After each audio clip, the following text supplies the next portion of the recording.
मैं दिनेश कुमार, आप सबका स्वागत है न्यूज़ टाइम में।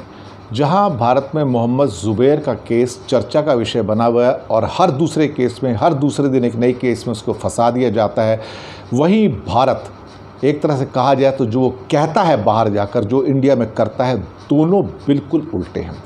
G7 में अभी जब मोदी जी शिरकत करने गए थे तो वहाँ पे फ्रीडम, यानी कि जो फ्रीडम ऑफ एक्सप्रेशन है, उसके ऊपर मोदी जी साइन करके आए थे, जो कि डेमोक्रेसी के अंदर एक बहुत ज़रूरी बात है।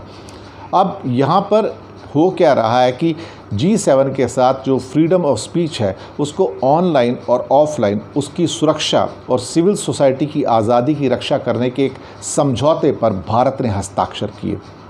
G7 के सभी 7 स्थायी देशों यानी कि यूरोपियन यूनियन और भारत सहित 5 आमंत्रित देशों की तरफ से 4 पन्नों का एक संयुक्त बयान जारी किया गया, जिसमें फ्रीडम ऑफ स्पीच की आज़ादी की ऑनलाइन और ऑफलाइन की रक्षा करने के लिए सभी सहयोगी मिलकर काम करेंगे, ये इसमें लिखा गया।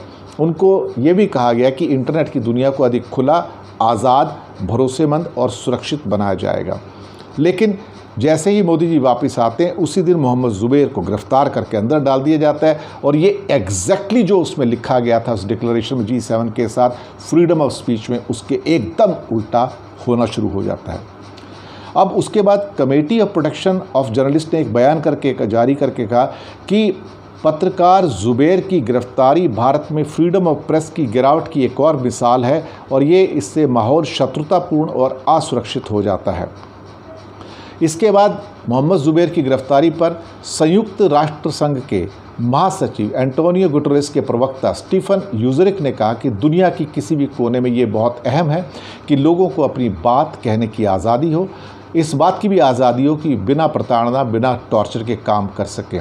और ये बात उन्होंने मोहम्मद ज़ुबैर की गिरफ्तारी के बाद कही थी, लेकिन भारत के ऊपर कोई इससे फ़र्क नहीं पड़ता। जर्मनी ने भी एक बहुत कड़ा वक्तव्य दिया कि हम मोहम्मद ज़ुबैर की गिरफ्तारी को देख रहे हैं, this is the violation of human rights as well as freedom of speech जो है उसके खिलाफ है। लेकिन भारत ने UN को और जर्मनी से दोनों से कह दिया कि आप हमारे इंटरनल अफेयर में देखा जाए तो इंटरफेयर कर रहे हैं।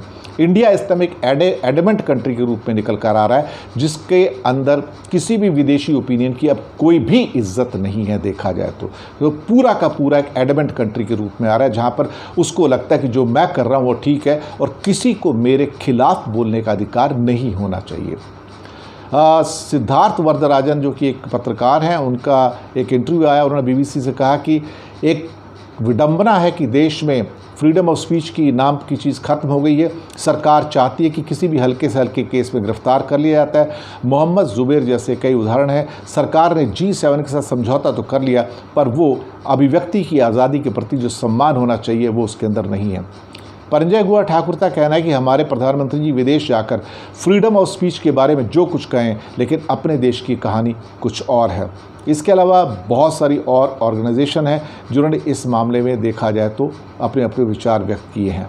हालांकि बहुत सारे लोग ऐसे हैं जो सरकार की मोहम्मद ज़ुबैर की गिरफ्तारी को सही भी ठहरा रहे हैं, लेकिन अल्टीमेटली आप किसी पत्रकार को, जो कि फैक्ट चेकर है, उसके ऊपर इस ढंग के इल्ज़ाम लगा के, कुछ भी किस्म के इल्ज़ाम लगा के आप उसको जेल में नहीं भर सकते। ये एक किस्म से प्रेस की आज़ादी पर हमला है।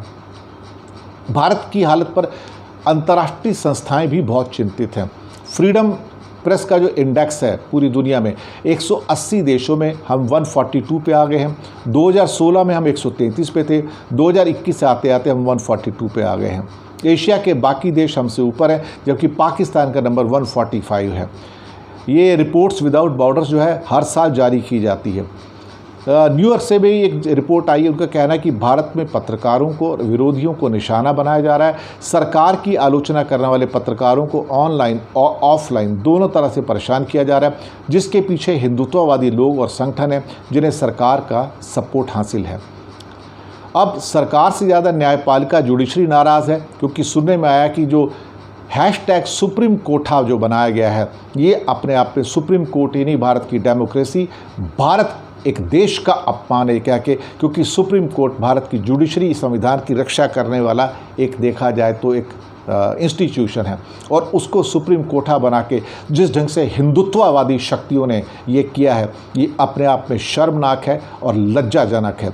देखिए आज जो हो रहा है भारत के अंदर, इसकी प्रतिक्रियाएं तो होंगी। और भारत एक किस्म से देखा जाए तो अब लोकतंत्र के नाम पर एक ऐसा देश बन गया है जो लोकतंत्र का नाम तो लेता है लेकिन लोकतंत्र की किसी भी इंस्टीट्यूशन को फॉलो नहीं करता है। शायद आजकल के सरकारों को लगता होगा कि वो सही रास्ते पर हैं और उन्हें कोई चैलेंज नहीं कर सकता है, लेकिन सरकारें आएंगी, सरकारें जाएंगी।